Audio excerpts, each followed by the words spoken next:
মাঝে মাঝে ভাবি সবাই কত পরিশ্রম করে, দিন রাত মাথার ঘাম পায়ে ফেলে কাজ করে। আজ থেকে ভাবছি আমিও প্রচুর পরিশ্রম করব। মা, এবার থেকে আমি প্রচুর পরিশ্রম করব।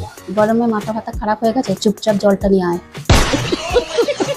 অল্প হলেও পরিশ্রম করার যে মোটিভেশনটা পেয়েছিলাম 1 মিনিটের মধ্যে সেটা ধুয়ে দিল। যাই হোক, জল আনাটাও তো একটা কাজের মধ্যেই পড়ে, আর সেটা করতেও প্রচুর পরিশ্রম লাগে।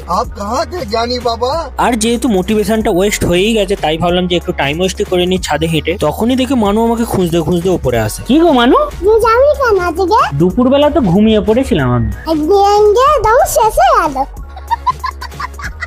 এখনকার বাচ্চাগুলোও সাংঘাতিক, এদের সঙ্গে কথায় পারা যাবে না। এরপর আমি কারখানায় এসে 2 মিনিট কাজ করার নাটক করে আবার ঘরে চলে আসি। না মানে কাজ করি বা নাই করি, কিন্তু কাজ করতে বসেছি এটা তো দেখাতেই হবে।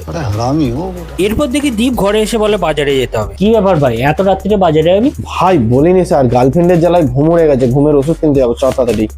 গার্লফ্রেন্ড থাকার এত জ্বালা, যাই ভাগ্যিস আমি সিঙ্গেল। যাই হোক, চলো আমরা ওষুধ কিনতে যাই, আর তোমরা বুঝে শুনে গার্লফ্রেন্ড করো। চলো, টাটা।